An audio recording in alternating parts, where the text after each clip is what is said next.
এর মানে আমি আল্লাহর কাছে যখন হেদায়েতের দোয়া করব, আল্লাহ তুমি আমাকে হেদায়েত দিয়ে দাও, বলেন এই যে আল্লাহর কাছে দোয়া করলাম এটা একটা ইবাদত। নবীজি বলেন কোন বান্দা যখন আল্লাহর কাছে চায় না, আল্লাহর কাছে চাওয়া যখন ভুলে যায়, আল্লাহকে ডাকা ভুলে যায়, আল্লাহ তুমি আমাকে হেদায়েত দাও, আল্লাহ তুমি আমাকে রিজিক দাও, এই কথা বলা যখন কোন বান্দা ভুলে যায়, ইয়াগদাব আলাই, ওই বান্দার উপর আল্লাহ রাগান্বিত হয়ে যায়। হ্যাঁ নবী, আপনারা তো পাল্টা এটা বলা দরকার, হুজুর নবীজি অটাইমে মসজিদে আসছে কেন? কারণ নবী আর সাহাবাদের কাম কি? কাম তো এটাই মসজিদে। আমাদেরকে অনেকে বলে মোল্লার দৌড় মসজিদ পর্যন্ত। আলহামদুলিল্লাহ, এটা কয় না যে সিনেমা হল পর্যন্ত, আমগো দৌড় মসজিদ পর্যন্তই। এনে রাগ করেন না, যখন কয় মোল্লার দৌড় মসজিদ পর্যন্ত রাগ হইবেন না, আলহামদুলিল্লাহ সাথে সাথে বলবেন আল্লাহ এই ভাইয়ের কথাটা আপনি কবুল করে আমারে কিয়ামতের ময়দানে আমারে মসজিদের মোল্লা বলছে, আপনি এই হিসাবে কবুল করে আমারে জান্নাত দিয়ে দিন। এই দেখবেন আজকে থেকে আর কেউ কইব না, কইব যদি জান্নাতি হয়ে যায়। রাসূল সাল্লাল্লাহু আলাইহি ওয়াসাল্লাম মসজিদে, ওনার সাহাবা মসজিদে নামাজের সময় ছাড়া, কি তুমি এখানে কেন? সাহাবা বলে ইয়া রাসূলুল্লাহ হুমুমুন লাজিমাতনি ওয়া দুয়ুন, হুজুর খুব পেরেশানিতে আছে, অনেক ঋণে আছে, এইজন্য মসজিদে বসে রয়েছে, মনটা খারাপ। আল্লাহ নবী কয় আলা উআল্লিমুকা কালামান ইদা আনতা কুলতাহু আযহাবাল্লাহু আনকা হাম্মা ওয়া কাযা আনকা দাইনাক। আমি কি তোমাকে এমন কিছু কথা শিখাইয়া দিব না, যে কথাটা যদি আল্লাহকে কায় মনোবাক্যে বলো, আশা করা যায় আল্লাহ তোমার পেরেশানি দূর করে দিবেন, তোমার ঋণ আদায়ের ব্যবস্থা আল্লাহ করে দিবেন। ইয়া রাসূলুল্লাহ, এমন আমলই তো আমার দরকার, যে আমল করলে আমার ঋণ আদায় পরিশোধ সহজ হয়ে যায়, এমন আমল আপনার কাছে জানতে চাই। অনেকে ঋণ নিয়ে আবার ঋণ দিতে চায় না, ঠিক না? এটা আবার ঠিক না। বুখারীর বর্ণনা, ক্বালা রাসূলুল্লাহ সাল্লাল্লাহু আলাইহি ওয়াসাল্লাম, আল্লাহ নবী বলেন মান আখাযা আমওয়ালান নাস ইউরিদু আদাআহা, কোন ব্যক্তি যদি অন্য কারো কাছ থেকে ঋণ নেয় এই নিয়তে, ইউরিদু আদাআহা, আমি তার থেকে ঋণ নিলাম আদায় করে দিব, এটা আমার আশা, ওনার থেকে আমি ঋণ নিলাম, আমার নিয়ত আছে আমি দিয়ে দিব। নবীজি বলেন আদাল্লাহু আনহু, এই যে আমি ওনার থেকে ঋণ নিলাম, আমার আশা যেই কোনো মূল্যে আমি তার ঋণ পরিশোধ করব। আল্লাহ নবী বলেন আল্লাহ যেই কোনো মূল্যে তোমাকে ঋণ আদায়ের ব্যবস্থা করে দিবেন। এটা বিশ্বাস রাখেন। নবীজি বলছেন কেউ যদি কারো কাছ থেকে এই নিয়তে ঋণ নেয় যে আল্লাহ আমি তার ঋণটা যেই কোনো ভাবে হোক দিব, রাসূল সাল্লাল্লাহু আলাইহি সাল্লাম বলেন অবশ্যই আল্লাহ পাক রব্বুল আলামিন তাকে ঋণ পরিশোধের ব্যবস্থা করে দিবেন। এই বিশ্বাস রাখা। তো রাসূল আকরাম সাল্লাল্লাহু আলাইহি সাল্লাম কয় আমি তোমাকে এমন বাক্য শিখিয়ে দেই যেই বাক্যগুলা যখন তুমি বলবা, বলার পর আশা করা যায় আল্লাহ তোমার পেরেশানি দূর করে দিবেন, তোমার ঋণ আদায়ের ব্যবস্থা করে দিবেন। এবার আল্লাহ নবী বললেন ইদা আসবাহতা ওয়া ইদা আমসাইতা, যখন তুমি সকাল করো সন্ধ্যা করো, এর মানে ফজরের নামাজের পর মাগরিবের নামাজের পর তুমি এই দোয়াটা পড়বা, আল্লাহুম্মা ইন্নী আউযু বিকা মিনাল হাম্মি ওয়াল হাযান, হে আল্লাহ আমি আপনার কাছে পানাহ চাই, মিনাল হাম্মি, হাম্মুন শব্দের অর্থ পেরেশানি, ওয়াল হাযান মানে দুশ্চিন্তা। আল্লাহ আপনার কাছে আমি পেরেশানি এবং দুশ্চিন্তা থেকে পানাহ চাই, ওয়াল আজজি ওয়াল কাসাল, অপারগতা এবং অলসতা থেকে আপনার কাছে পানাহ চাই, ওয়া আউযু বিকা মিনাল জুবনি ওয়াল বুখলি, কোন বর্ণনায় মিনাল বুখলি ওয়াল জুবনি, আল্লাহ ভীরুতা, কাপুরুষতা এবং কৃপণতা থেকে আপনার কাছে পানাহ চাই, ওয়া গলাবাতিদ দাইনি, আরেক বর্ণনায় ওয়া মিন গলাবাতিদ দাইন, ঋণের প্রাচুর্যতা, ঋণের আধিক্যতা থেকে আপনার কাছে পানাহ চাই, ও কহরির রিজাল, মানুষের অনিষ্টতা, মানুষ আমার উপর জুলুম নির্যাতন যেন না করে, মানুষের ধমক ধমকি থেকে আপনার কাছে পানাহ চাই। আল্লাহ নবীর সাহাবা আবু উমামা বলেন নবী আমাকে আমল শিখায় দেওয়ার পর ফাফআলতু, আমি কয়েকদিন আমল করা শুরু করলাম, আযহাবাল্লাহু আন্নী হাম্মি, কিছুদিনের মধ্যে আল্লাহ আমার পেরেশানি দূর করে দিলেন, ওয়া কাযা আন্নী দাইনি, আল্লাহ আমার পক্ষ থেকে আমার ঋণ আদায়ের সুন্দর ব্যবস্থা করে দিলেন। আমি এই দোয়াটা করতে লাগলাম, নবীজির শিখানো দোয়া আমি কিছুদিন করলাম, করার পর দেখলাম আল্লাহ পাক রব্বুল আলামিন আমার পেরেশানি দূর করে দিছে, আমার ঋণ আদায়ের ব্যবস্থা আল্লাহ করে দিয়েছেন। এই জন্য আল্লাহ পাক রব্বুল আলামিন কত সুন্দরভাবে আমাদেরকে শিখিয়ে দিলেন। প্রথমে যখন আমরা সালাতে দাঁড়াই, দাঁড়ানোর পর যখন আমরা এই সূরা পাঠ করা শুরু করি, আলহামদুলিল্লাহি রাব্বিল আলামিন, আবু হুরায়রা রাদিয়াল্লাহু তাআলা আনহুর বর্ণনা, রাসূল আকরাম সাল্লাল্লাহু আলাইহি ওয়াসাল্লাম বলেন, কোন বান্দা যখন পড়ে আলহামদুলিল্লাহি রাব্বিল আলামিন, সমস্ত প্রশংসা আল্লাহর যিনি বিশ্ব জগতের রব, এটা পড়ার সাথে সাথে আল্লাহ পাক রব্বুল আলামিন জবাব দেয়, হামিদানি আব্দি, আমার বান্দা আমার প্রশংসা করেছে।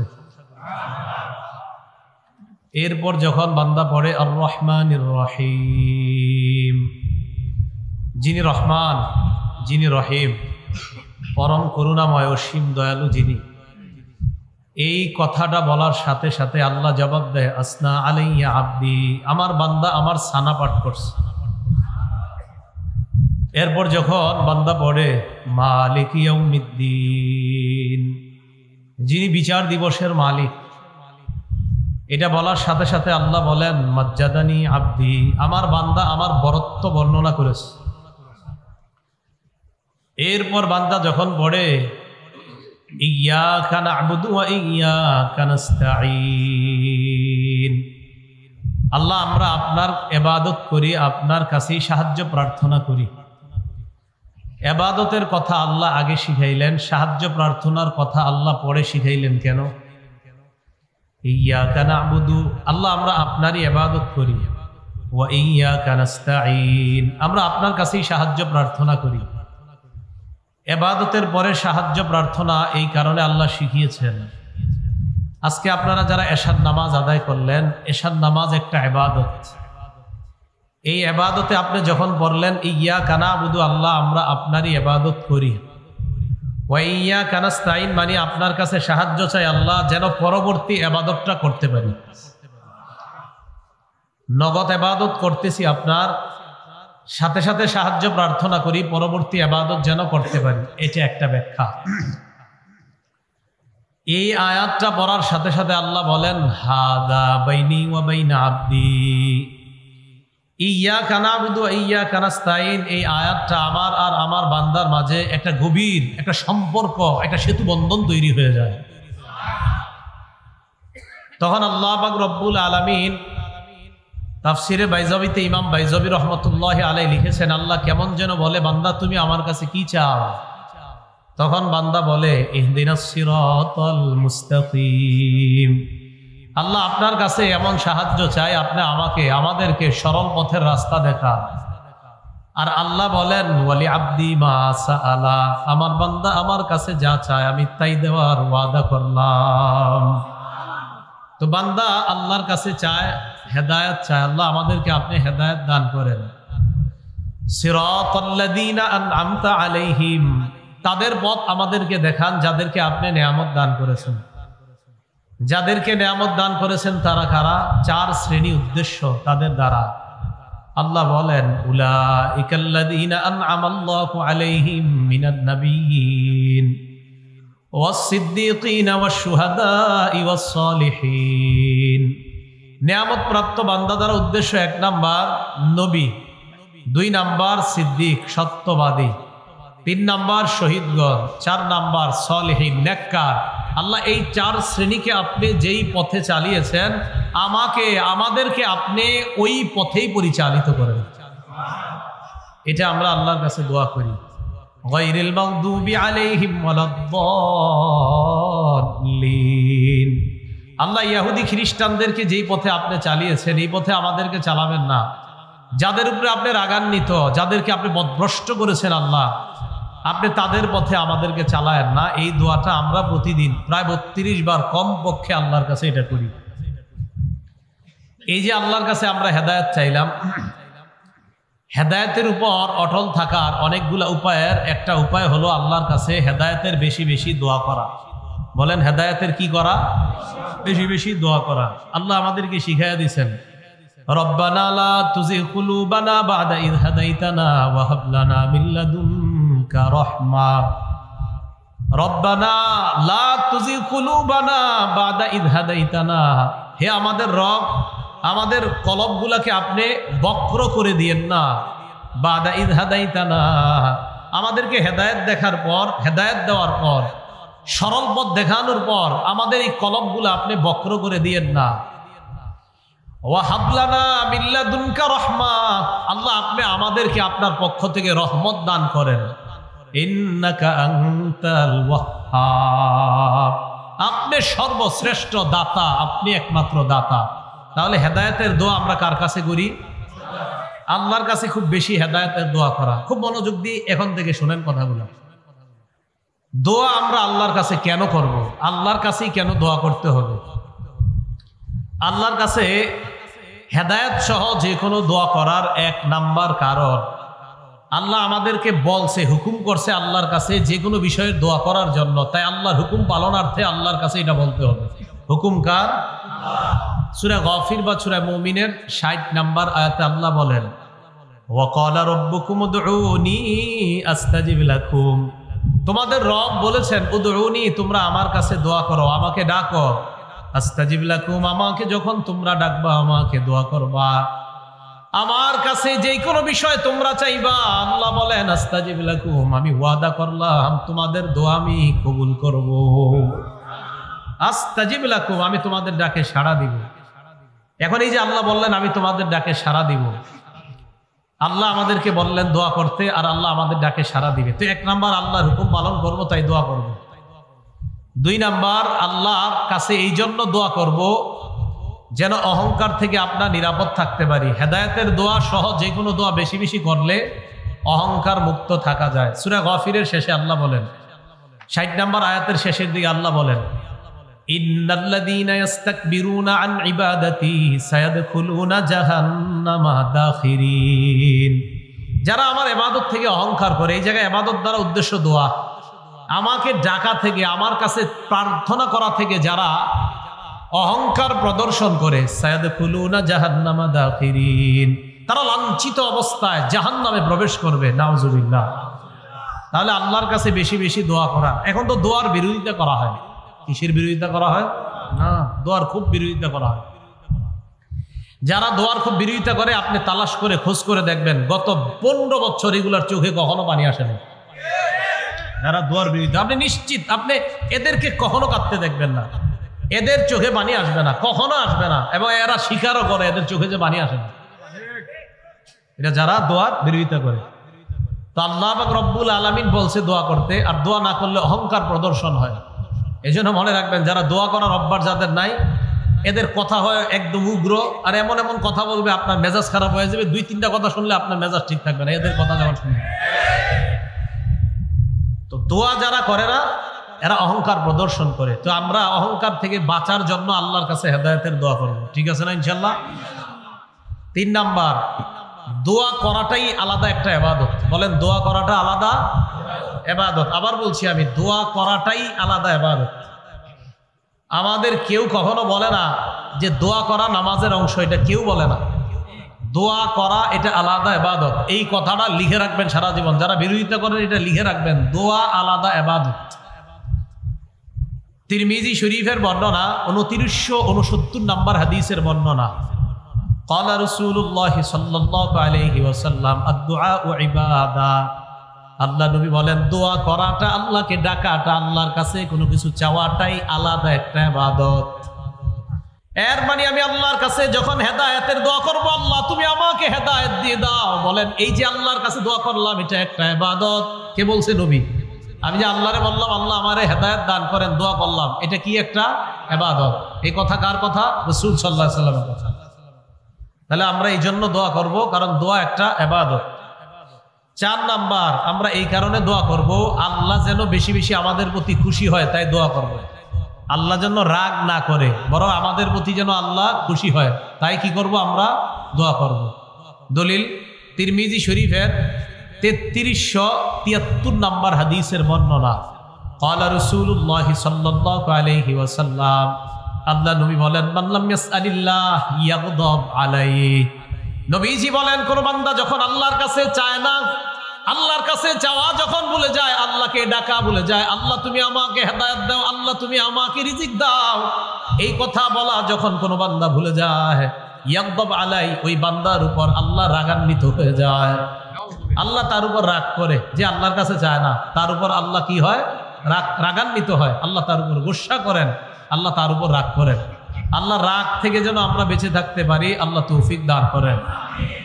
যে ব্যক্তি দোয়া করতে জানে না সে অক্ষম, সে অপারগ ব্যক্তি। বলেন সে কি ব্যক্তি?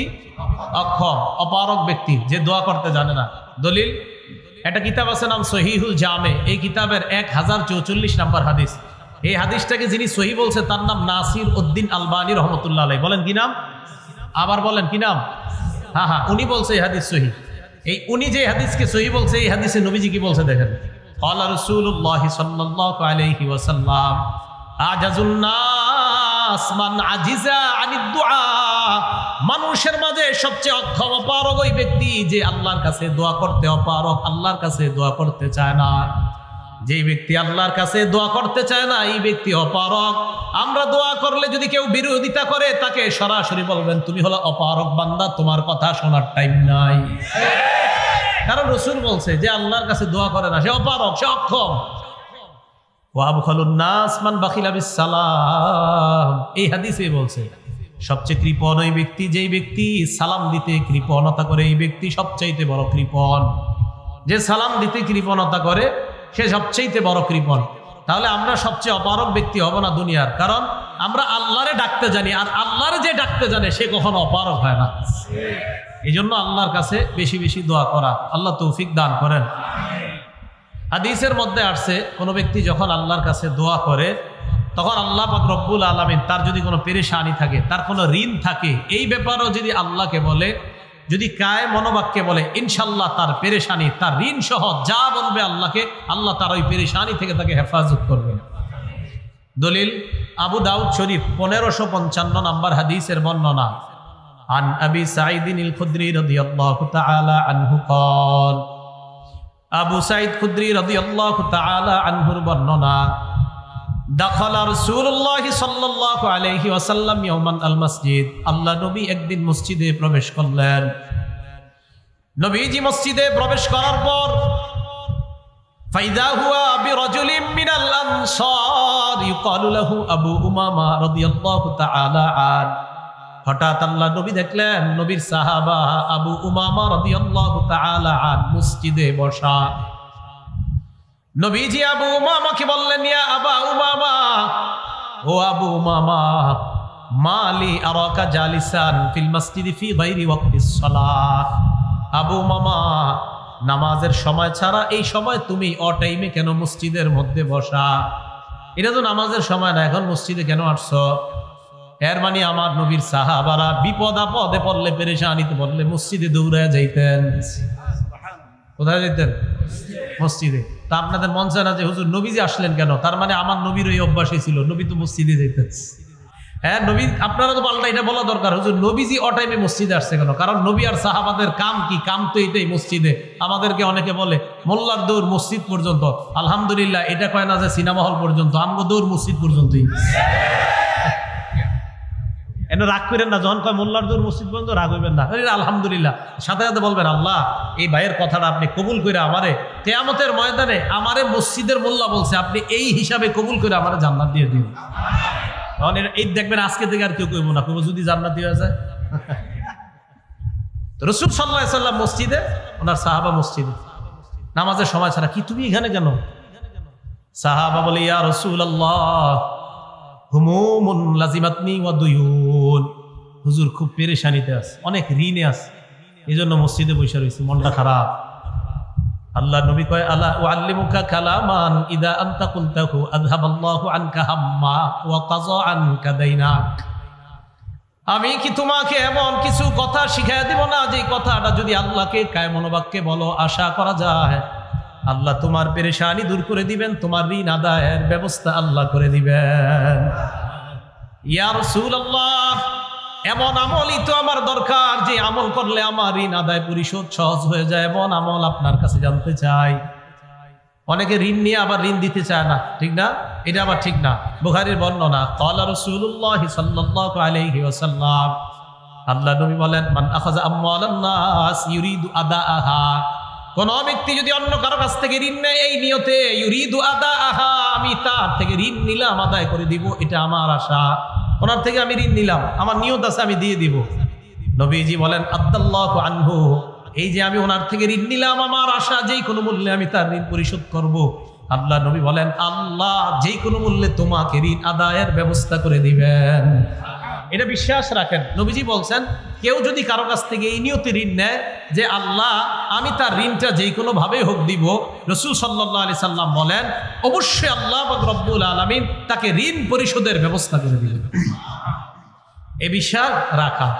তো রাসূল আকরাম সাল্লাল্লাহু আলাইহি সাল্লাম কয়, আমি তোমাকে এমন বাক্য শিখিয়ে দেই যেই বাক্যগুলা যখন তুমি বলবা, বলার পর আশা করা যায় আল্লাহ তোমার পেরেশানি দূর করে দিবেন, তোমার ঋণ আদায়ের ব্যবস্থা করে দিবেন। এবার আল্লাহ নবী বললেন, ইদা আসবাহতা ওয়া ইদা আমসাইতা, যখন তুমি সকাল করো সন্ধ্যা করো, এর মানে ফজরের নামাজের পর মাগরিবের নামাজের পর তুমি এই দোয়াটা পড়বা, আল্লাহুম্মা ইন্নী আউযু বিকা মিনাল হাম্মি ওয়াল হাযান। হে আল্লাহ আমি আপনার কাছে পানাহ চাই, মিনাল হাম্মি, হাম্মুন শব্দের অর্থ পেরেশানি, ওয়াল হাযান মানে দুশ্চিন্তা।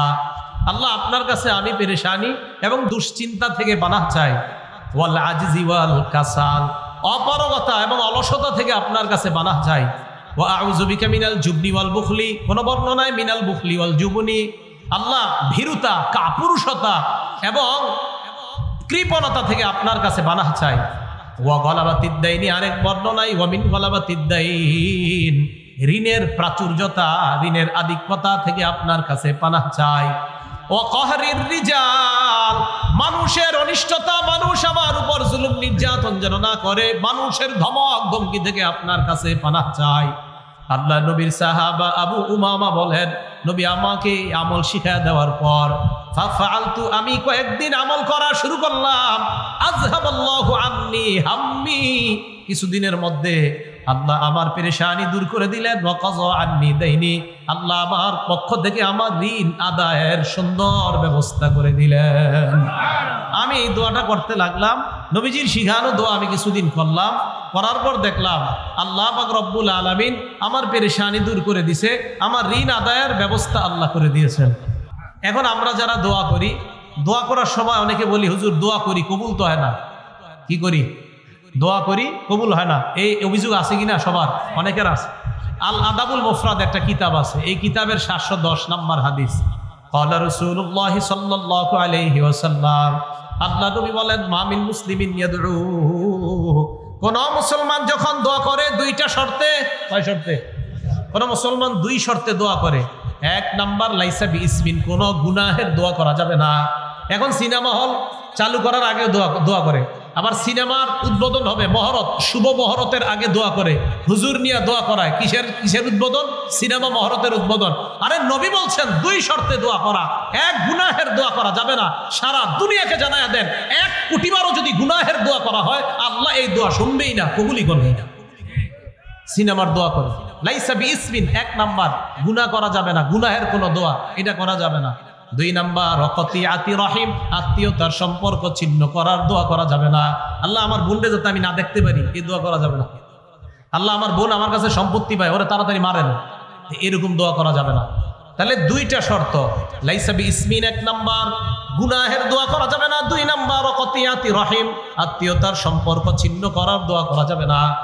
এই 2 শর্তে যদি আপনি দোয়া করেন, আল্লাহ পাক রব্বুল আলামিন ইল্লা আ'তাহুল্লাহু ইহদা সালাস, আপনার দোয়াটা আল্লাহ 3 পদ্ধতির এক পদ্ধতিতে কবুল করবেন। কয় পদ্ধতি? আজকে থেকে মনে রাখবেন, আমি যত দোয়া করব আমার এই প্রত্যেকটা দোয়া যদি কোনো গুনাহের দোয়া না হয়, আর যদি আত্মীয়তার ছিন্ন করার দোয়া না হয়, তাহলে আমার দোয়াকে আল্লাহ 3 পদ্ধতির এক পদ্ধতিতে কবুল করবেন। 1 নাম্বার, ইম্মা আইয়ু আজ্জিলা লাহু, আল্লাহ তাকে নগদেই দোয়া কবুল করে, দুনিয়াতেই তার দোয়া কবুল করবেন। 1। 2 নাম্বার, ইম্মা আইয়াদাখিরা লাহু ফিল আখিরাহ, ওই বান্দার এই দোয়াটা দুনিয়াতে আল্লাহ কবুল করবে না, আখিরাতে আল্লাহ তার জন্য দমা করে রাখবেন, আখিরাতে আল্লাহ তার দোয়াটা কবুল করে নেবেন। এটা হলো 2 নাম্বার। 3 নাম্বার, ওয়া ইম্মা আইয়াদফা আনহু মিনাসসুই মিসলাহা, আপনি যে দোয়াটা করলেন হয়তো আল্লাহ ওই দোয়াটা কবুল না করে আপনার উপর একটা বালা মুসিবত আছে, এই বালা মুসিবতটা আল্লাহ দূর করে দিয়ে আল্লাহ আপনার দোয়া কবুল করে নেবেন। আপনি আপনি দোয়া করছেন আল্লাহ আমারে 500 টাকার ব্যবস্থা করে দেন, আল্লাহ আপনার উপরে দেখতেছে একটা বিপদ আছে, তো হয়তো 500 দিবে না, উল্টা আপনার ওই বিপদটার থেকে আল্লাহ আপনাকে উদ্ধার করে দিবেন। তাহলে আমরা দোয়া করলে কয় পদ্ধতিতে, যে কোনো এক পদ্ধতিতে আল্লাহ দোয়া কবুল করেন। 3 পদ্ধতি। 1 নাম্বার হয়তো নগদ দুনিয়াতে দিয়ে দিবেন, 2 নাম্বার হয়তো দুনিয়াতে দিবে না আখেরাতে দিবেন, অথবা 3 নাম্বার ওই দোয়া কবুল করবে না আল্লাহ, এটার পরিবর্তে কোনো মুসিবত আল্লাহ দূর করে দিবেন। আল্লাহ আমাদেরকে কথাগুলা বোঝার তৌফিক দান করেন। তিরমিজি শরীফের একটা বর্ণনা, ইবনে মাজার একটা বর্ণনা, রসুল আকরাম সাল্লাল্লাহু আলাইহি ওয়াসাল্লাম বলেন, কোন বান্দা যখন আল্লাহর কাছে দোয়া করে, ইন্না রাজুলা লা ইহরামুর রিজক বিল্লাযী বিযামবিল্লাযী ইউসিবু, বান্দা গুনাহের কারণে লা ইহরামুর রিজক, রিজিক থেকে বঞ্চিত হয়। আমি আবার বলছি, ক্বালা রাসূলুল্লাহ সাল্লাল্লাহু আলাইহি ওয়াসাল্লাম, আল্লাহ নবী বলেন, ইন্না রাজুলা লা ইহরামুর রিজক বিযামবিল্লাযী ইউসিবুহু, বান্দা মাঝে মাঝে দোয়া করে, এই দোয়া আল্লাহ কবুল করে না। কয় কেন? কয় গুনাহের কারণে। এবার আল্লাহ নবী বলেন, শোনো, তোমার যদি কোনো গুনাহ হয়ে যায়, এই গুনাহ থেকে পরিত্রাণের জন্য তাড়াতাড়ি আল্লাহর কাছে দোয়া করো, কারণ এই গুনাহের কারণে তোমার উপর কোনো গজব আসতে পারে। এই গজব যেন না আসে, দোয়ার মাধ্যমে তাড়াতাড়ি গজব তুমি ঠেকায় নাও। পরের বর্ণনায় আল্লাহ নবী বলেন, আদ-দুআউ লা ইউরাদ্দু, অথবা তাকদীরু লা ইউরাদ্দু ইল্লা বিদ-দুআ। এই হাদিসের মধ্যে আসছে লা ইউরাদ্দুল কদরু ইল্লা বিদ-দুআ, ভাগ্য পরিবর্তন কেউ করতে পারে না, তবে দোয়ার মাধ্যমে কিছু কিছু বিষয় ভাগ্য আল্লাহ পরিবর্তন করে দেয়। দোয়া করলে আল্লাহ ভাগ্য পরিবর্তন করে দেয়। ভাগ্য 2 প্রকার, একটা মুবরাম আর একটা মুআল্লাক। মুবরাম মানে হবেই, এটা যা বলবেন আপনি হবে, জন্ম কবে, মৃত্যু কবে, কি কবে, এইগুলা হবে, এটা মুবরাম। আর একটা মুআল্লাক, ঝুলন্ত আপনার ভাগ্যটা। এই মুআল্লাক যেটা, এটা আল্লাহ চাইলে আপনার দোয়ার মাধ্যমে পরিবর্তন করে দিতে পারেন। আপনার ভাগ্যে আছে কিছু একটা ভয়ঙ্কর কিছু, এটা ঝুলে আছে, আর আপনি দোয়া করছেন, আল্লাহ আমার উপর যেন মুসিবত না আসে, আল্লাহ আমার উপর যেন মুসিবত না আসে, মাবুদ আজকে সকালে যেই গুনাহ আমি করছি, এই গুনাহের কারণে আমার উপর গজব আসতে পারে, আল্লাহ গজব যেন না আসে। রসুল বলেন, এই দোয়া করতেই থাকো, করতেই থাকো, এই আল্লাহকে বলতে বলতে ওই গজব আল্লাহ সেখানে যে ঝুলন্ত রাখছে, এটা সেখান থেকে আল্লাহ দূর করে দেবে। এই জন্য আল্লাহর কাছে দোয়ার মাধ্যমে ভাগ্য পরিবর্তন করে না। ইবনে মাজার 4022 নম্বর হাদিসের বর্ণনা তো আসছে যে রসুল আকরাম সাল্লাল্লাহু আলাইহি সাল্লাম এইভাবে আমাদেরকে শিখিয়ে দিয়েছেন। আরেক বর্ণনা আসছে অনাগত, একটা হলো অনাগত গজব, যেটা এখনো আসে নাই, এটার জন্য দোয়া করা। কিভাবে? পাশের এলাকায় মহামারী লাগছে, আল্লাহর কাছে দোয়া করা, আল্লাহ এই মহামারী যেন আমার এলাকায় না আসে। আরেকটা হলো গজব আইসা গেলে দোয়া করা, একটা হলো আসার আগে, আর একটা আইসা গেলে দোয়া করে এটাকে সরানোর চেষ্টা করা। তিরমিজি শরীফের বর্ণনা 3571 নম্বর হাদিসের মধ্যে আসছে, ক্বালা রাসূলুল্লাহ সাল্লাল্লাহু আলাইহি ওয়াসাল্লাম, আল্লাহর নবী বলেন, মান ফুতিহা বিনকুম বাবুদ দুআ বাবুল মাসআলা, আমার আপনার আমাদের যদি কারো ভাগ্য এরকম হয়ে যায় যে আমরা খুব বেশি বেশি দোয়া করতে পারি। আবার বলছি, নবীজি বলেন, তোমাদের কারো ভাগ্য যদি এমন হয় যে নাকি বেশি বেশি আল্লাহর কাছে দোয়া করতে পারো, তোমাদের ভাগ্য যদি এমন হয়, আপনাদের মাঝে এক লোক খালি দোয়া করে, আল্লাহ মাফ করে দেন, ফজরের পরেও দোয়া করে, মাগরিবের পরেও মসজিদের কোনায় বসে দোয়া করে, এশার পরেও দোয়া করে, জোহরের পরে এক কোনায় বসে আল্লাহর কাছে চোখের পানি ছাড়ে, নবীজি বলেন, যে বেশি বেশি দোয়া করার অভ্যাস হয়ে যায়, ফুতিহা লাহু আবওয়াবুর রহমা, আল্লাহর রহমতের খাজানা তার জন্য খুলে দেওয়া হয়। তাহলে বেশি দোয়া করার যার অভ্যাস আছে, আল্লাহর রহমতের খাজানা তার জন্য খুলে যায়। এই জন্য মনে রাখবেন, যে বেশি আল্লাহর কাছে দোয়া করতে পারে তার ভাগ্য বড় ভালো। খুব বেশি আল্লাহর কাছে দোয়া করা, আল্লাহ আমাদেরকে বেশি দোয়া করার তৌফিক দান করেন। তো রাসূল আকরাম সাল্লাল্লাহু আলাইহি সাল্লাম এই হাদিসের শেষের দিকে বলেন, আদ-দুআ ইয়ানফাউ মিম্মা নাযালা ওয়া মিম্মা লাম ইয়ানজিল, যেই গজব নাজিল হয়েছে এই গজবেও দোয়া কার্যকারী, যেই গজব নাজিল হয় নাই ওই গজবেও দোয়া কার্যকারী। যেই গজব নাজিল হয়েছে এই গজবেও, এই গজবটা দূর করার জন্য দোয়া কার্যকারী, আর যেই গজব নাজিল হয় না এটা দূর করার জন্য দোয়া কার্যকারী। তাহলে গজব নাজিল হয় এটার জন্য দোয়া কার্যকরী, আর যদি গজব নাজিল না হয় এটা দূর করার জন্য দোয়া কার্যকারী। কিভাবে? গজব পাশের এলাকায় আসছে, আমার এলাকায় এখনো আসে নাই, আল্লাহ করোনা তো এই এলাকায় আছে, আল্লাহ এই এলাকায় যেন না আসে, খুব বেশি বেশি দোয়া করে আশা করা যায় এই গজব দূর করা যাবে। আরেকটা হলো এসে গেছে, এসে যাওয়ার পরও দোয়ার মাধ্যমে এই গজব দূর করা যায়, এটা হাদিস দ্বারা প্রমাণিত। মুসলিম শরীফের 2732 নম্বর হাদিস। এই জায়গায় আপনারা বৈশা যদি আরবের কারোর জন্য দোয়া করেন, মনে করেন আপনার ভাই বিদেশ থাকে, আল্লাহ আপনি মাফ করে দেন, আল্লাহ কাশ্মীরের মুসলমানদেরকে হেফাজত করেন, আল্লাহ আরাকানের মুসলমানদেরকে হেফাজত করেন, এই দোয়া যদি আপনি করেন, আলেম ওলামা তাদেরকে আপনি হেফাজত করেন, জুলুম থেকে আপনি বাঁচান, এই দোয়া যদি আপনি করেন। এবার হাদিস শুনেন, মুসলিম শরীফের 2732 নম্বর হাদিসের বর্ণনা। ক্বালা রাসূলুল্লাহ সাল্লাল্লাহু আলাইহি ওয়াসাল্লাম, আল্লাহ নবী বলেন, কোন মুসলমান যখন দোয়া করে লিআখিহি বিযহরিল গায়ব, কোন মুসলমান যখন তার ভাইয়ের জন্য দোয়া করে আড়াল থেকে মানে ওই ভাই এখানে নাই, তার জন্য যদি আমরা দোয়া করি, আমাদের মাজলুম কোন আলেম, মাজলুম মুসলমানরা কোথাও আছে, আমরা এখান থেকে তাদের জন্য দোয়া করলাম, নবীজি বলেন ইল্লা ক্বালাল মালাক, একজন ফেরেশতা বলে ওয়ালাকা বিমিসলিন, তুমি আমি দোয়া করলাম, আমার সাথে একবার বলেন, হে আল্লাহ মাজলুম মুসলমানদেরকে হেফাজত করেন। এই মুহূর্তে ফেরেশতা আমাদের প্রত্যেককে বলছে, তুমি যেই দোয়াটা করলা, আল্লাহ যেন তোমাকে বিপদ আপদ থেকে হেফাজত করে। হ্যাঁ, এই মুহূর্তে ফেরেশতা বলছে, হ্যাঁ সত্যি বলছি, আমাকেও বলছে ওয়ালাকা বিমিসলিন, তুমি যেই দোয়া মাজলুমদের জন্য করলা, আল্লাহ যেন তোমাকেও জুলুম থেকে হেফাজত করে। পরের বর্ণনা 2733 মুসলিম শরীফের আগের যে বর্ণনাটা, এটা পরের বর্ণনাটা আসছে। ক্বালা রাসূলুল্লাহ সাল্লাল্লাহু আলাইহি ওয়াসাল্লাম, দাওয়াতুল মারইল মুসলিমি লিআখিহি বিযহরিল গায়ব মুস্তাজাবা, কোন মুসলমান যখন তার ভাইয়ের জন্য দূর থেকে দোয়া করে, মুস্তাজাবা, দোয়াটা কবুল হয়েই যায়। না, আমরা ওরকম দোয়া করতে পারছি না মনে হয়, যারা বিপদে আছে তাদের জন্য ওইভাবে দোয়া হচ্ছে না আমাদের, তাই তাদের দোয়াটা আল্লাহ কবুল করতেছে না, কারণ আমরা ওইভাবে করতে পারতেছি না, যেইভাবে করা উচিত বলা উচিত ওইভাবে হচ্ছে না আমাদের দোয়াটা। কথা বুঝে আসে নাই? কারণ দোয়া করার সময়ও 1000 ক্যামেরা ফিট করে রাখে যে দোয়াটা কালকে পেপারে দিবে, বুঝেন নাই? ওই দোয়া কেমনে হইব, দোয়াকারী চিন্তা করবো আমার কিরম দেখা যায় দেখি, সামনে যারা আছে এরাও চিন্তা করবে, আজীব এক মাসালা হয়ে গেছে, দোয়া করবেন কেমনে আপনি?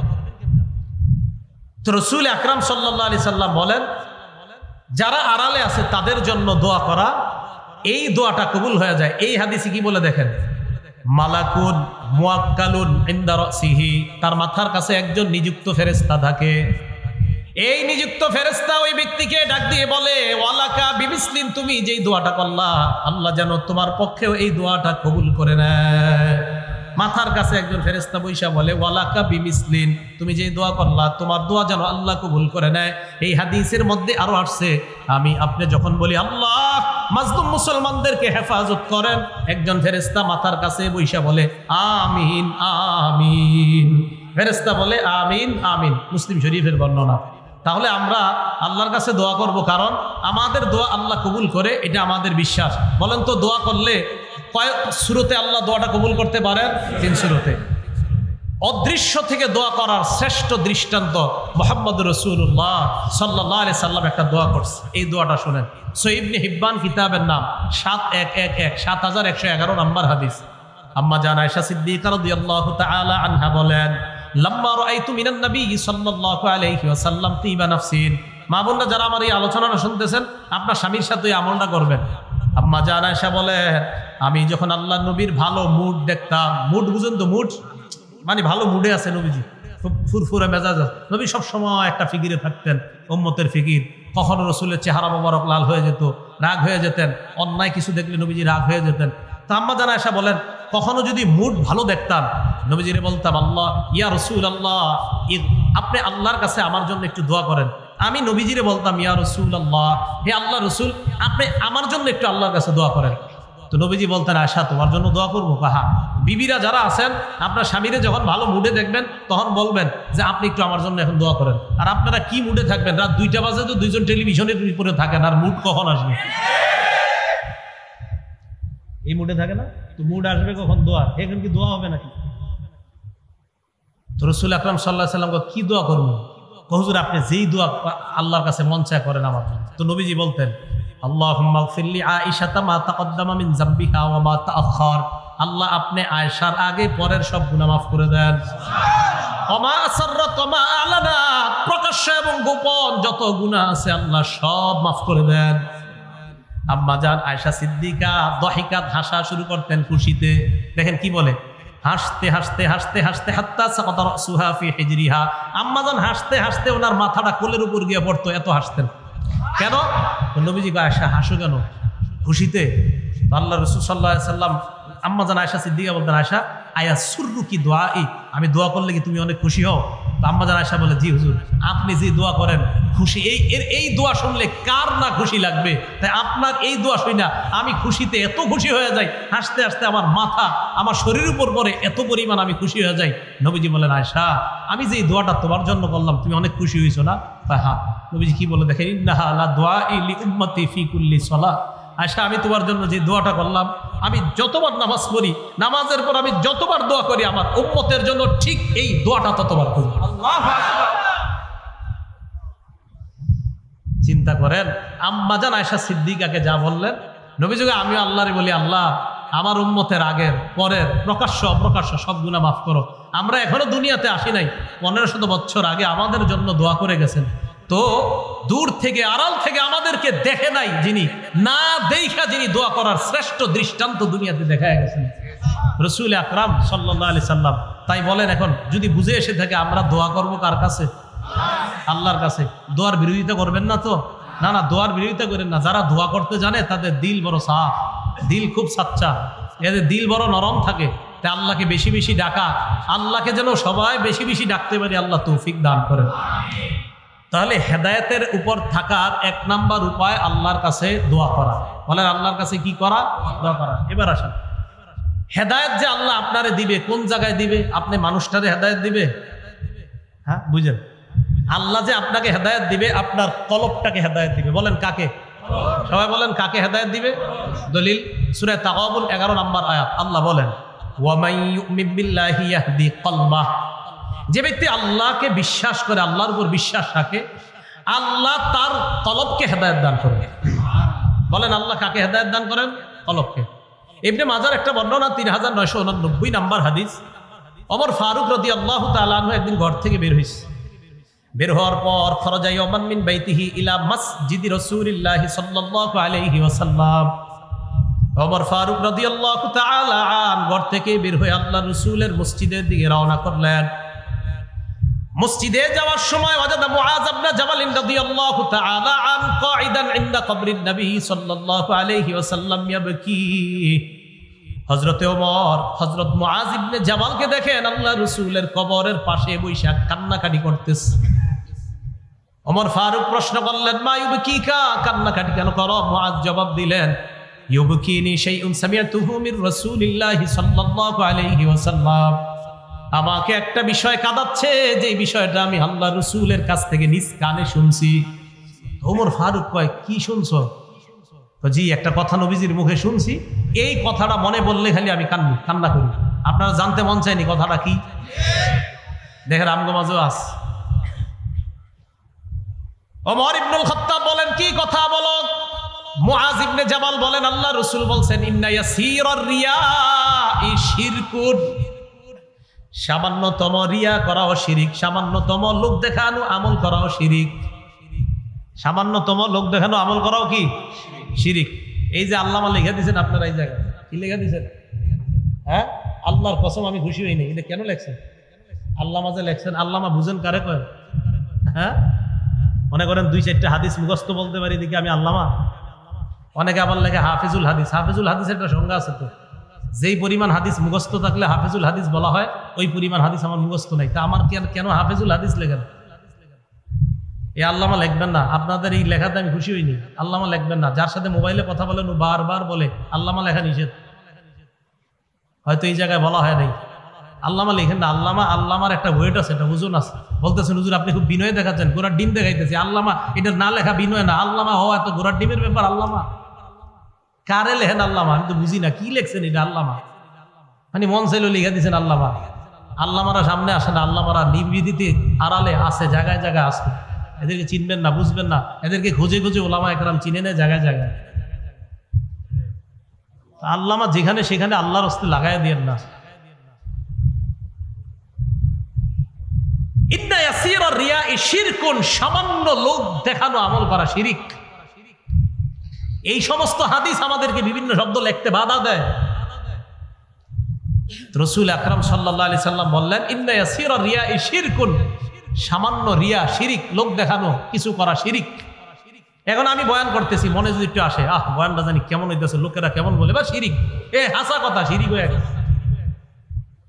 ইন্না ইয়াসীরার রিয়াই শিরকুন, ইবাদত একমাত্র আল্লাহর জন্য করবেন। বলেন একমাত্র কার জন্য? আল্লাহর জন্য। ইবাদত সামান্য অংশ কাউকে দেখানোর জন্য করা যাবে না। তো রাসূল সাল্লাল্লাহু আলাইহি সাল্লাম এরপর বলেন, ইন্নাল্লাহা ইউহিব্বুল আতকিয়া আল আবরার আল আখফিয়া, অথবা আল আবরার আল আতকিয়া আল আখফিয়া। নবীজি বলেন, নিশ্চয় আল্লাহ ভালোবাসেন আল আবরার পুণ্যবান, আল আতকিয়া মুত্তাকি, আল আখফিয়া যারা মানুষের থেকে নিজেদেরকে আড়াল রাখে, মানুষের থেকে নিজেদেরকে আড়াল রাখে। প্রকৃত আল্লামা যারা, তাদেরকে চিনবেন না, জানবেনও না। মানুষের থেকে নিজেদেরকে আড়াল রাখে, নিজেদেরকে আড়াল রাখে, কিন্তু আমার আপনার জানা নাই আল্লাহ তাদেরকে ভালোবাসে। নবীজি বলেন, তারা কারা জানুনি? আল্লাযীনা ইযা গাবু লাম ইফতাকাদু, যারা সমাজ থেকে 2-4 দিন যদি তারা না থাকে, কেউ তাদের খোঁজও নেয় না। 3-4 দিন এলাকায় নাই, পাইতেছেন না, আরে এই লোকটা চা খায়, কই? কেউ খোঁজ নেয় না, 3-4 দিন নাই, খোঁজ নেয় না। নবীজি কয়, জানো না যার খোঁজ তোমরা নেও না, ওরে আল্লাহ কি পরিমাণ ভালোবাসে। ওয়াইদা হাদারু লাম ইউদআ, ওই লোকটা যদি কোনো মজলিসের মধ্যে আসে, কেউ তারে কাছেও ডাকে না, বসে থাকে পিছনে। আবার ডাকলেও লাম ইউকরাবু বা লাম ইউরাফু, তাকে চেনে না, এমন ভাব ধরে, কে তুমি, কোন জায়গায় আছো, কই থাকো, চিনে না, ভাব ধরে না। মানে এরে গনে না, মজলিসে না থাকলে কেউ খোঁজে না, আসলে কাছেও ডাকে না। আল্লাহ নবী কয়, এরে যে আল্লাহ ভালোবাসে তুমি জানো না? এই লোকটাকে আল্লাহ ভালোবাসে। তাহলে এমন মানুষ আমাদের সমাজে আছে, যে আমরা জানি না, এমন মানুষ আছে। রাসূল আকরাম সাল্লাল্লাহু আলাইহি ওয়াসাল্লাম বলেন, কুলুবুহুম মাসাবিহুল হুদা, তাদের কলবগুলা হলো হেদায়েতের বাতি।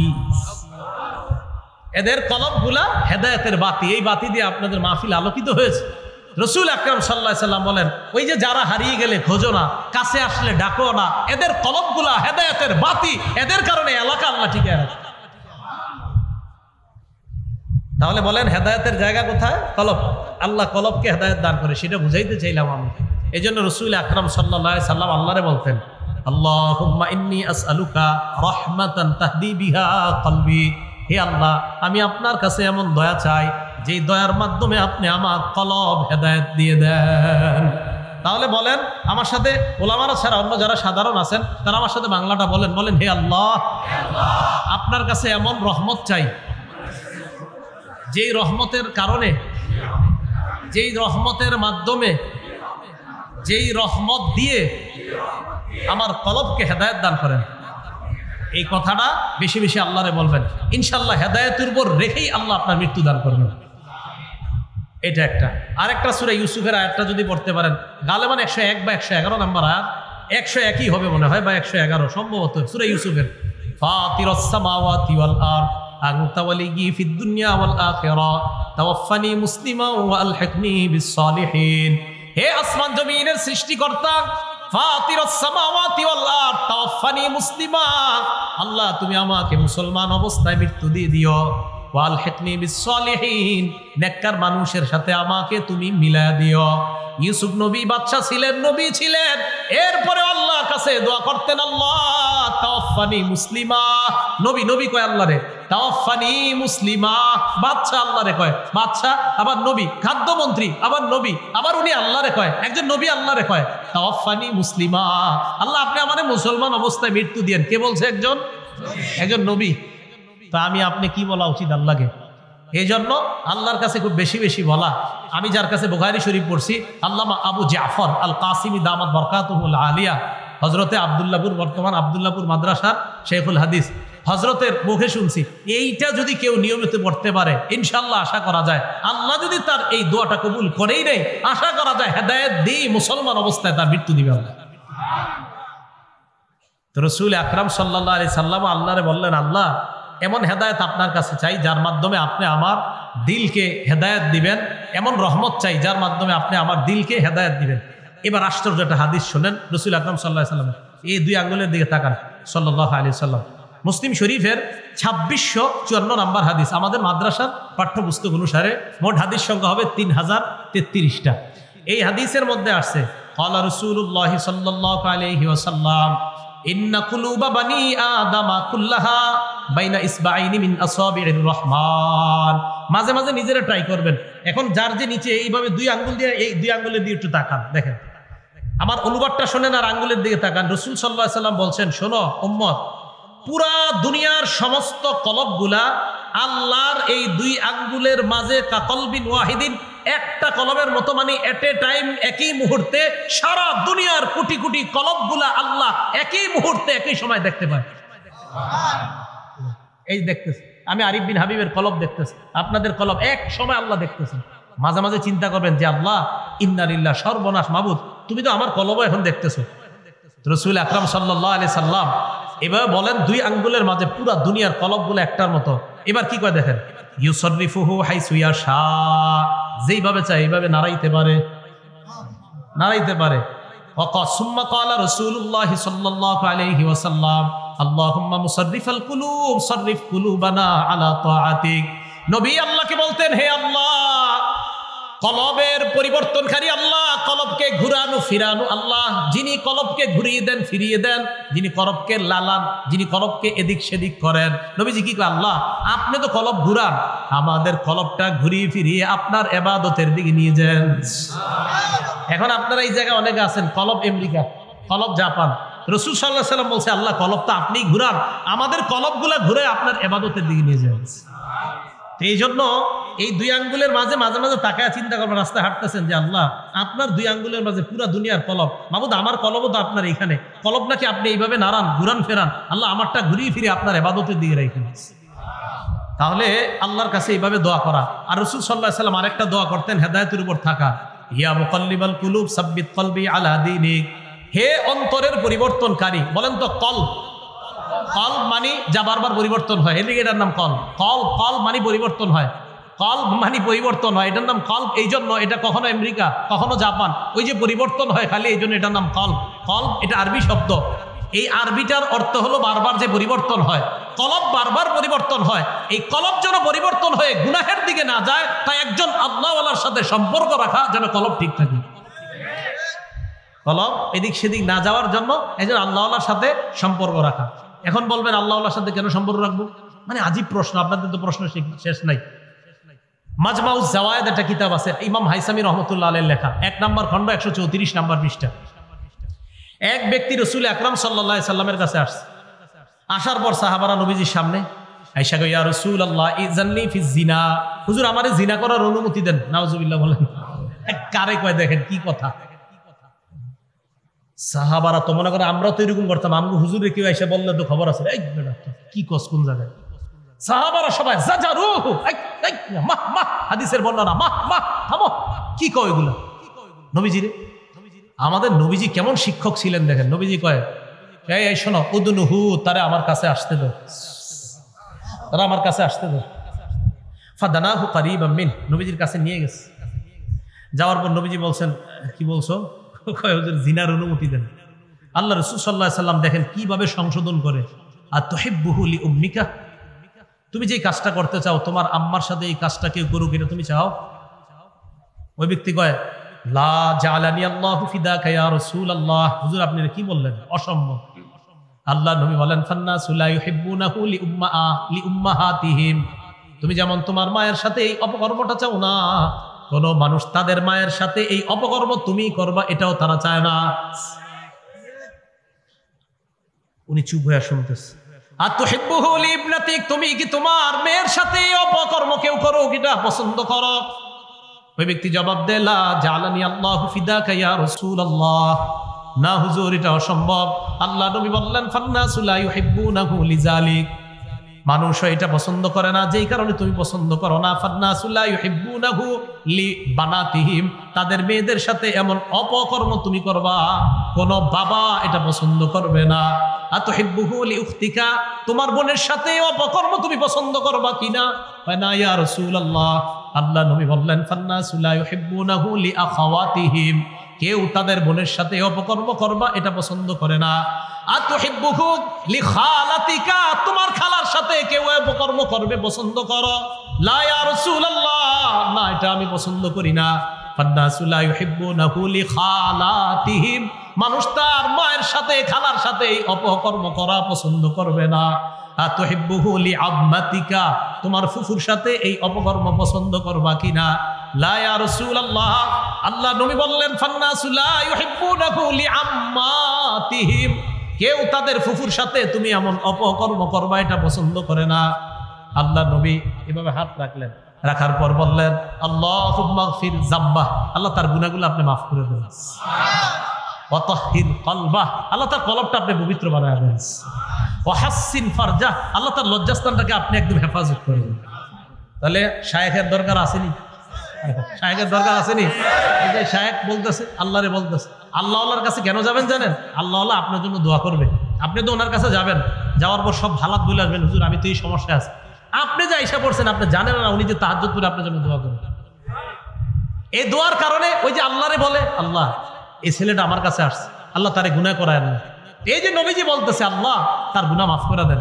অতহির কলবা, আল্লাহ তার কলবটা আপনি পবিত্র বানায় দেন। ওয়া হাসসিন ফারজা, আল্লাহ তার লজ্জাস্থানটাকে আপনি হেফাজত করেন। এই দোয়া করার পর সাহাবারা বলে, এই সাহাবার এমন অবস্থা হয়েছে ভবিষ্যতে, ফালাম ইয়ালতাফিত ইলা শাইইন, এর পর থেকে আর নারী তো দূরের কথা, কোন জিনিসের দিকে এইভাবে সে ঘুরে কখনো তাকাইতো না। তাহলে দেখেন, কলব পবিত্র করার জন্য একজন শিক্ষকের অবশ্যই প্রয়োজন।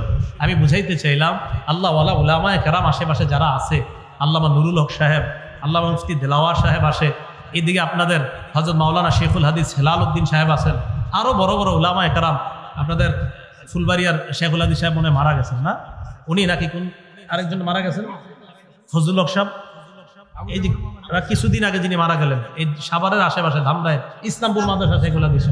তো যাই হোক, বড় বড় উলামায়ে কেরাম যারা, তাদের সাথে কেন সম্পর্ক রাখবেন? আল্লাহ ওয়ালাদের সাথে যাদের সম্পর্ক, ওনারা আপনার কলবকে এমনভাবে সংশোধনের কাজ করবে যে আপনার মাথায়ও আসবে না, এত সুন্দরভাবে কাজ করবে। তো বুঝাইতে চাইলাম, কলবটার মধ্যেই হেদায়েত দেয় আল্লাহ, এটা হেদায়েতের জায়গা। তা এটা সাফ করার জন্য একজন শিক্ষকের প্রয়োজন, এটা বুঝাইতে চাইলাম। আল্লাহ আমাদের সকলকে যেন কলবের ভিতর হেদায়েতের নূর ঢুকায় দেয়, আল্লাহ তৌফিক দান করেন। তাহলে বলেন, হেদায়েতের জায়গা কই? কলব। আল্লাহর কাছে দোয়া করব হেদায়েতের, আল্লাহ হেদায়েত দেয় কলবকে, কারণ হেদায়েতের জায়গা কলব। শুধু হেদায়েতের জায়গা যে কলব এমন না, ঈমান যেই জায়গায় আল্লাহ ফিট করে দেয় এই জায়গাটার নামও কলব। সুবহানাল্লাহ। দলিল সূরা মুজাদালার 22 নম্বর আয়াত, দেখেন আল্লাহ কি বলে, উলাইকা কাতাবা ফি কুলুবিহিমুল ঈমান, তাদের অন্তরের মধ্যে আল্লাহ ঈমান লিপিবদ্ধ করে দিয়েছেন। অন্তরে আল্লাহ ঈমান লিপিবদ্ধ করে দিয়েছেন, কলবের মধ্যে আল্লাহ ঈমান লিপিবদ্ধ করে দিয়েছেন। শুধু তাই নয়, এই কলব কেন হেদায়েতের নূর ঢুকানো দরকার? কারণ কলবের মধ্যে আল্লাহ কোরআন রাখে। কি রাখে? কি কোরআন যে কলবে থাকে এটা জানেন না? কেমনে জানবেন? কইবেন যে দলিল আছে কিনা। এই বর্তমান যুগে আবার খুব ভয়ঙ্কর সময় চলতেছে, কথায় কথায় জিগায় দলিল কি, করতে যে শিখছে এই প্রশ্ন আল্লাহ জানে। তো এই জন্য ইদানিং দলিলের উপরে খুব লাগছি, যেহেতু কথায় কথা দলিল, এখন আবার সুর পাল্টাই লেতেছে দলিল দেওয়া শুরু করাতে। কি দেওয়া শুরু করাতে? হ্যাঁ, দলিল দেওয়া শুরু করাতে এখন সুর অন্যদিকে গেছে ওনাদের, এখন এটা আর কয় না। কেন কয় না? ভবিষ্যতে বলবো কোনো একদিন, কেন বলে না। তো দলিল দেওয়া শুরু করার পরে আলহামদুলিল্লাহ এখন আর এটা বলে না। এরকম দলিল আমি শুধু দিই না, আমাদের হাজার হাজার এমন ছাত্র আছে দলিল দেওয়ার মতো, আসে না। যখন আসা শুরু হবে তখন দলিলের বন্যা বয়ে যাবে। এই জন্য আপনারা বুঝবেন না, এনাদেরকে আনা হয় না, এখন আসে না। আসবে যখন দলিলের বন্যা পড়বে, তখন বুঝবেন কি যে খালি আরেকজনকে বলেন 20 বছর বেটায় একটা আমল করে, আর আপনি হঠাৎ করতে একদিন বাংলা বই একটা বইয়ে এসে বলতেছেন আপনার ইবাদতে ভুল আছে। হ্যাঁ, উনি গোড়ার গোশ কাটছে 16 বছর মাদ্রাসায়। রাসূল আকরাম সাল্লাল্লাহু আলাইহি ওয়াসাল্লাম ওরা সাহাবাদেরকে তৈরি করছেন। আস্তে আস্তে তো যাই বলতেছিলাম, দলিল চায় যে কোরআন যে দিলের মধ্যে রাখে। সূরা বাকারাতে আল্লাহ বলেন, ইহুদি খ্রিস্টানরা, ইহুদিরা বিশেষ করে বলে, মান কানা আদুওয়াল লিজিবরিলা, নবী আপনি বলেন যারা বলে জিবরিল হলো তাদের শত্রু, ফাইন্নাহু নাযালাহু আলা কলবিকা, আপনি বলেন জিবরিল আমিন আল্লাহর হুকুমে, ফাইন্নাহু নাযালাহু আলা কলবিকা বিইজনিল্লাহ, আল্লাহর হুকুমে জিবরিল আমিন কোরআনটা আপনার কলবের মধ্যে রেখে দেন। তাহলে কোরআন কোথায় রাখে? কোরআন কোথায় রাখে? হেদায়েত কোথায় রাখে? এই জন্য হেদায়েতের নূর দ্বারা কলব সাফ করা, যেন এখানে কোরআন থাকে, এখানে ঈমান থাকে। বুঝাইতে চাইলাম হেদায়েতের জায়গা কলব। তাই আল্লাহর কাছে যখন দোয়া করব এইভাবে দোয়া করা, আল্লাহ আপনি এমন রহমত দান করেন যে রহমতের মাধ্যমে আমার কলবকে আপনি হেদায়েত দান করেন। এখন কলবের মধ্যে যদি হেদায়েত ঢুইকা যায় লাভ কি? এটার লাভ হলো হিংসা, বিদ্বেষ, অহংকার সহ যত রোগ আছে এই রোগগুলো বের হয়ে যাবে কলবে যদি হেদায়েতের আলো স্থান পেয়ে যায়। মুসলিম শরীফের 2564 নম্বর হাদিসের বর্ণনা, ক্বালা রাসূলুল্লাহ সাল্লাল্লাহু আলাইহি ওয়াসাল্লাম, আল্লাহ নবী বলেন, লা তাহাসাদু, তোমরা পরস্পর হিংসা করবা না, ওয়ালা তানাজাসু, তোমরা পরস্পর ধোঁকাবাজি করবা না, ওয়ালা তাবাগাজু, তোমরা পরস্পর বিদ্বেষ পোষণ করবা না, ওয়ালা তাদাবারু, তোমরা একে অপরের ক্ষতি করার জন্য আড়ালে শত্রুতা করবা না, ওয়ালা ইয়াবি'ু বা'দুকুম আলা বাই'i বা'দিন, একে অপরের ক্রয় বিক্রয় করার সময় তোমরা অন্য কেউ গিয়ে ক্রয় বিক্রয় করবা না। ভাই সোয়েটারটা কত? 500 টাকা। 450 টাকা দিবেন? জি দিব। আপনি উল্টা গিয়ে বললেন আমি 520 টাকা দিব, আমারে দেন। নিষেধ, এটা নবীজি নিষেধ করছেন। আমাদের দুইজনের লেনদেন চুক্তি পুরা শেষ, এখন উনি আমারে দিবে, প্যাকেট করা বাকি। ইতিমধ্যে আপনি এসে বলছেন, দেখতেছেন যে আমি 450 টাকা পাইয়া যাচ্ছি, আপনি এসে বললেন ভাই আমি 520 টাকা দিব। উনি চিন্তা করে দেখে 70 টাকা লাভ আপনার কাছ থেকে, আমারে কয় কি বাজারটা একটু ঘুরে আসেন। কি ঘুরে আসেন ভাই, একটু বাজার ঘুরে আসেন, আপনার দিতেছি আমি, মানে এটা হারে দিয়ে দেয়, পরে ডুপ্লিকেট একটা ধরাই দিবে। রাসূল সাল্লাল্লাহু আলাইহি সাল্লাম এটা নিষেধ করছে। আমাদের সমাজে আরেকটা হয়, এটাও নিষেধ। বিসমিল্লাহ। ওয়ালা ইয়াখতিব আহাদু, আল্লাহুম্মা লাকাল হামদু ওয়া লাকাশ শুকর, ওয়ালা ইয়াখতিব আহাদুকুম আলা খিতবাতি আখিহি। রাসূল আকরাম সাল্লাল্লাহু আলাইহি সাল্লাম বলেন, তোমাদের কেউ বিবাহের প্রস্তাব দেওয়ার পর এই বিয়ের প্রস্তাবের উপর আবার প্রস্তাব না দাও। একজনের মেয়ের সাথে আরেকটা ছেলের বিয়ে মোটামুটি পাকাপাকি হয়ে গেছে, বিয়ে ঠিক, ইনশাল্লাহ বিয়ে হয়ে যাবে। আগামী শুক্রবারে বৈঠক বসবে যে কবে বিয়ের তারিখটা ঠিক করা যায়। বৃহস্পতিবারে এক ঘটক গিয়া মেয়ের বাপেরে কয়, শুনলাম আগামীকাল নাকি আপনার মেয়ের বিয়ের তারিখ ঠিক হবে। হ্যাঁ ঠিকই তো শুনছেন। ছেলে কি করে? কয় ছেলে তো মসজিদের ইমাম। আর যাই হোক, বেতন কত? 15,000 টাকা। যাই হোক, আপনি এই এলাকায় কতদিন জানি না, তো হুজুরকে বেতন বাড়ায় দিয়ে আল্লাহ বরকত দিব। তো এটা বলার পরে 15,000 টাকা, হ্যাঁ আমি তো ইতালি থেকে একটা ছেলে আনছি প্রস্তাব, বেতন 14 লাখ। এখন মেয়ের বাপের অবস্থাটা কি হবে? রাসূল সাল্লাল্লাহু আলাইহি সাল্লাম বলেন, লা ইয়াখতিব আহাদুকুম আলা খিতবাতি আখি। বিয়ের প্রস্তাব দিছে একজন, আলোচনা চলতেছে, তোমরা উপর দিয়ে গিয়ে প্রস্তাব দিও না। সমাজে এগুলা হচ্ছে। তো রাসূল আকরাম সাল্লাল্লাহু আলাইহি সাল্লাম এগুলা নিষেধ করলেন। করার পর নবীজি বলেন, ওয়াকুনু ইবাদাল্লাহি ইখওয়ানা, তোমরা ভাই ভাই হয়ে যাও। এরপর নবী বলেন, আল মুসলিমু আখুল মুসলিম, মুসলমান মুসলমানের ভাই, লা ইয়াজলিমুহু, ভাই ভাইকে জুলুম করতে পারে না, ওয়ালা ইয়াখজুলুহু, ভাই ভাইকে লাঞ্ছিত করতে পারে না, ওয়ালা ইয়াহকিরুহু, ভাই ভাইকে তুচ্ছ তাচ্ছিল্য করতে পারে না। নবীজি হাদিসের শেষে বলেন, বিহাসবি ইমরিইম মিনাশ শাররি আন ইয়াহকিরা আখাহুল মুসলিম, কোন মানুষ খারাপ হওয়ার জন্য এতটুকুই যথেষ্ট, সে আরেকজন মুসলমান ভাইকে অন্যের সামনে তুচ্ছ তাচ্ছিল্য করা। আমি খারাপ হওয়ার জন্য এতটুকুই যথেষ্ট, আমি আমার এই ভাইকে অন্য কারোর সামনে তুচ্ছ তাচ্ছিল্য করলাম, আমি খারাপ হওয়ার জন্য এতটুকুই যথেষ্ট। তাহলে কোনো মুসলমানের ভাইয়ের সম্মানহানি আমরা করব না।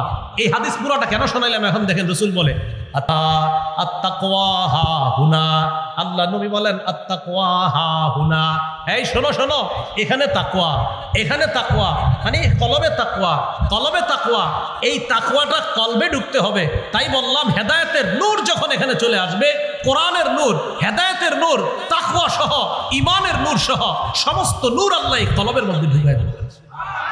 এখান থেকে হেদায়েতের জন্য আল্লাহর কাছে দোয়া করা, আল্লাহ আমার কলবকে হেদায়েত দান করেন। এই জন্য ইমাম মুআবিয়া রাদিয়াল্লাহু তাআলা আনহুর ব্যাপারে রাসূল আকরাম সাল্লাল্লাহু আলাইহি সাল্লাম খুব দোয়া করতেন, আল্লাহুম্মা জাআলহু হাদিয়া মাহদিয়া ওয়াহদিবি, আল্লাহ তাকে আপনি হেদায়েত দানকারী, অন্য মানুষকে যেন হেদায়েতের দাওয়াত দিয়ে সে একজন মানুষের হেদায়েতের জরিয়া হতে পারে এমন বানান, তাকেও আপনি মাহদি বানায়া দেন, হেদায়েত প্রাপ্ত বানায়া দেন, তার মাধ্যমে অন্যের হেদায়েত দেন। এই যে হেদায়েত দেওয়া, এর দ্বারা উদ্দেশ্য করব, কারণ অন্য বর্ণনায় আছে আল্লাহুম্মা হদি কলবা, আল্লাহ তার কলবকে আপনি হেদায়েত দান করেন। তাহলে বলেন তো হেদায়েতের জায়গা কই? কলব। এই জন্য রাসূল আকরাম সাল্লাল্লাহু আলাইহি সাল্লাম সহিহ বুখারীর 52 নম্বর হাদিসের মধ্যে বলেন, ক্বালা রাসূলুল্লাহ সাল্লাল্লাহু আলাইহি ওয়াসাল্লাম, আল্লাহ নবী বলেন, আলা ইন্না ফিল জাসাদি মুদগাতান, শোনো তোমরা দেহের মধ্যে একটা গোশতের টুকরা আছে, মাংসপিণ্ড আছে, ইদা সালাহাত সালাহাল জাসাদু কুল্লু, কোন রেওয়ায়াতে আনছেন সলুহাত সলুহাল জাসাদু কুল্লু। তা আমার তাকিকে সলাহাতটাই বেশি মনে হচ্ছে ভালো। সলাহাত সালাহাল জাসাদু কুল্লু, যদি এই গোস্তের টুকরাটা শুদ্ধ হয়ে যায়, সলাহাল জাসাদু কুল্লু, তাহলে পুরা শরীরটা সুস্থ হয়ে যায়।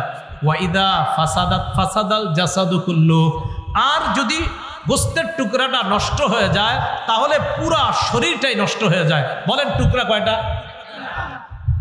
ভালো হয় কয় টুকরাই, আবার খারাপ হয় কয়টা?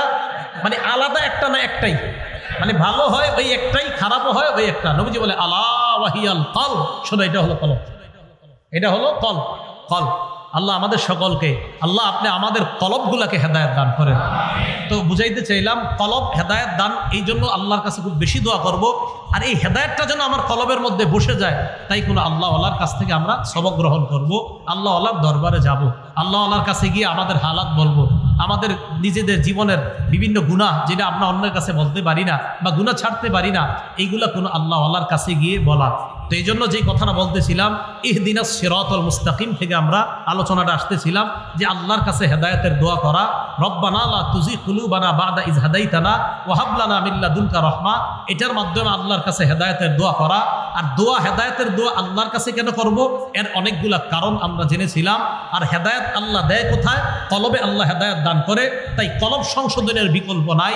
এজন্য খুব বেশি আল্লাহর কাছে দোয়া করা যে আল্লাহ আমাদের কলবকে আপনি হেদায়েত দান করেন। আল্লাহ এই এলাকার সকল নারী পুরুষ, উলামা তুলাবা সুলাহা আইম্মা মাসাজিদ খোতাবা মাসাজিদ সহ সকলের কলবগুলা হেদায়েত দান করে আবার যেন জান্নাতে আমাদেরকে একত্রিত করেন, আল্লাহ তৌফিক দান করেন। আমিন ওয়া আখিরু দাওয়ানা।